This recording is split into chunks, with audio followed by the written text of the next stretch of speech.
Chancellor stalker, आपकी पहली भारत यात्रा पर मैं आपका हार्दिक स्वागत करता हूं। हमें बहुत खुशी है कि आपने यूरोप के बाहर अपनी पहली यात्रा के लिए भारत को चुना। यह आपके विजन और भारत ऑस्ट्रिया संबंधों के प्रति आपकी प्रतिबद्धता को दर्शाता है। 4 दशकों के बाद ऑस्ट्रिया के चांसलर की भारत यात्रा अत्यंत महत्वपूर्ण है। वर्ष 2026 के ऐतिहासिक Bharat European union free trade agreement के बाद भारत और यूरोपियन यूनियन के बीच संबंधों में एक नए सुनहरे अध्याय की शुरुआत हुई है। चांसलर स्टॉकर की विजिट से हम भारत ऑस्ट्रिया संबंधों को भी एक नए कालखंड में ले जा रहे हैं। फ्रेंड्स, इंफ्रास्ट्रक्चर, इनोवेशन और सस्टेनेबिलिटी में भारत और ऑस्ट्रिया भरोसेमंद साझेदार रहे हैं। दिल्ली मेट्रो हो या हिमालय पर 10,000 फीट की ऊंचाई पर बना अटल टनल, ऑस्ट्रिया की टनलिंग एक्सपर्टीज ने अपनी मजबूत छाप छोड़ी है। इतना ही नहीं, रेलवे प्रोजेक्ट से लेकर गुजरात के गिरनार रोपवे तक, क्लीन एनर्जी से लेकर अर्बन डेवलपमेंट तक भारत के कई इंजीनियरिंग प्रोजेक्ट्स में ऑस्ट्रियन कंपनियां सक्रिय भागीदार रही हैं। फ्रेंड्स, चांसलर स्टॉकर की यह यात्रा ट्रेड और इन्वेस्टमेंट में नई ऊर्जा लाएगी। हमें बहुत खुशी है कि वे बड़े विजन और बड़े बिजनेस डेलीगेशन के साथ भारत आए हैं। हम ऑस्ट्रिया की एक्सपर्टीज और भारत की स्पीड और स्केल को जोड़कर पूरे विश्व के लिए रिलायबल टेक्नोलॉजी और सप्लाई चेन सुनिश्चित करेंगे। हम डिफेंस, सेमीकंडक्टर, क्वांटम और बायोटेक्नोलॉजी में भी अपनी पार्टनरशिप को सुदृढ़ करेंगे। साथ ही हम इंजीनियरिंग और टेक्निकल एजुकेशन सहयोग को भी और मजबूत करेंगे। आईआईटी दिल्ली और ऑस्ट्रिया की मोंटान यूनिवर्सिटी के बीच आज साइन किया जा रहा एमओयू इस नॉलेज एक्सचेंज का एक उज्जवल उदाहरण है। फ्रेंड्स, भारत का टैलेंट ऑस्ट्रिया की इनोवेशन और प्रोडक्टिविटी को बढ़ाने की क्षमता रखता है। 2023 में हमने ऑस्ट्रिया के साथ एक व्यापक माइग्रेशन एंड मोबिलिटी एग्रीमेंट किया। अब इस एग्रीमेंट के अंतर्गत हम नर्सिंग सेक्टर में भी मोबिलिटी को आगे बढ़ाएंगे। हम ज्वाइंट रिसर्च और स्टार्टअप सहयोग को भी और मजबूत करेंगे। यूथ एक्सचेंज को प्रमोट करने के लिए हम आज Bharat Austria working holiday programme भी लॉन्च कर रहे हैं। फ्रेंड्स, आज पूरा विश्व एक बहुत ही गंभीर और तनावपूर्ण स्थिति में गुजर रहा है और इसका प्रभाव हम सभी पर पड़ रहा है। ऐसे तनावपूर्ण वैश्विक माहौल में भारत और ऑस्ट्रिया हम एकमत है कि मिलिट्री कॉन्फ्लिक्ट से समस्याओं का समाधान नहीं निकल सकता। यूक्रेन हो या वेस्ट एशिया, हम एक स्टेबल, सस्टेनेबल और लास्टिंग पीस का समर्थन करते हैं। हम इस बात पर भी एकमत है कि बढ़ते ग्लोबल चैलेंजेस के समाधान के लिए ग्लोबल इंस्टीट्यूशन का रिफॉर्म अनिवार्य है और आतंकवाद को जड़ से मिटाना हमारी साझी प्रतिबद्धता है। योर एक्सीलेंसी, 2024 में मेरी ऑस्ट्रिया की यात्रा भी 4 दशकों बाद हुई थी। उस विजिट के बाद आज भारत में आपका स्वागत करना हमारे लिए बहुत गर्व और खुशी की बात है।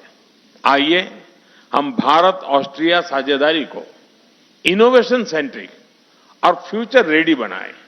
बहुत बहुत धन्यवाद। दाके शोंग।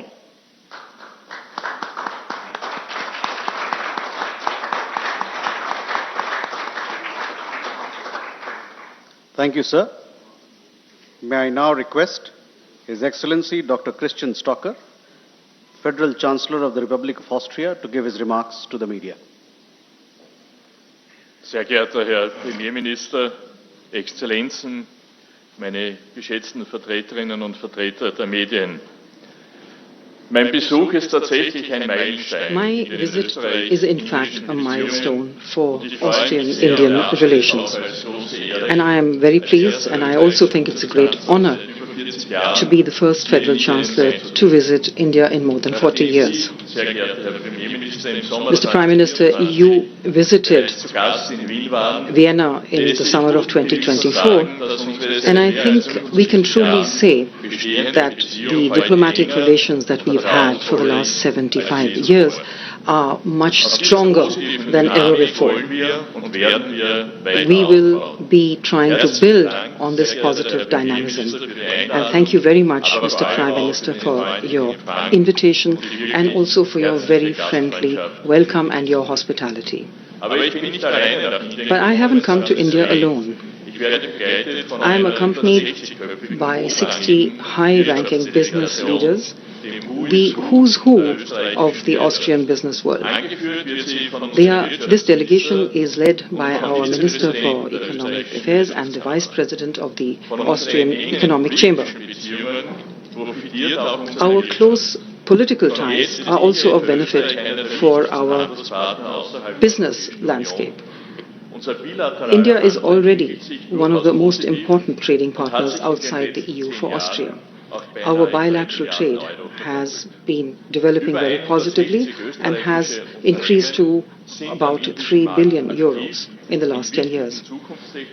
About 160 Austrian companies are active in the Indian market in important frontier technologies such as semiconductor production and in the field of renewable energies, automotive and infrastructure.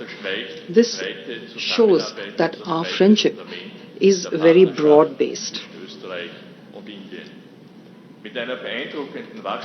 India has an impressive growth rate of about 7% per year, and it's one of the most dynamic global markets and a key strategic partner for us.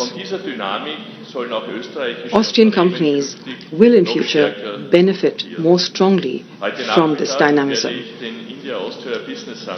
This afternoon, I will inaugurate the India-Austria Business Summit, and this is a platform that will bring decision makers together and create concrete opportunities for Austrian and Indian companies. The summit will provide new and also strong incentives for greater cooperation and successful joint projects. It is a policy of ours that we will open doors and create reliable conditions. Our companies are the ones who will be innovative and will have the technology and the know-how of the highest quality to be able to take this further. I think, ladies and gentlemen, these are the qualities that Austrian companies have been shown to have at the international level, and this is why they are such reliable partners and sought after.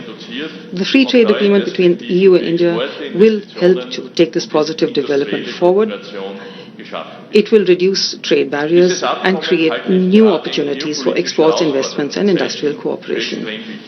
I think that this agreement is very important, especially in times of geopolitical challenges, because our common response to the multiple crises must be that we have to build alliances and that we need to seek a greater partnership with those who think like us.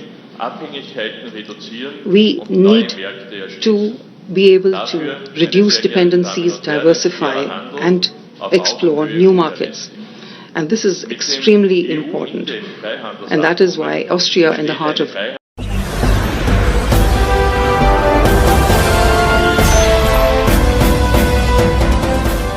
देख रहे हैं live 99 राष्ट्र सबसे पहले।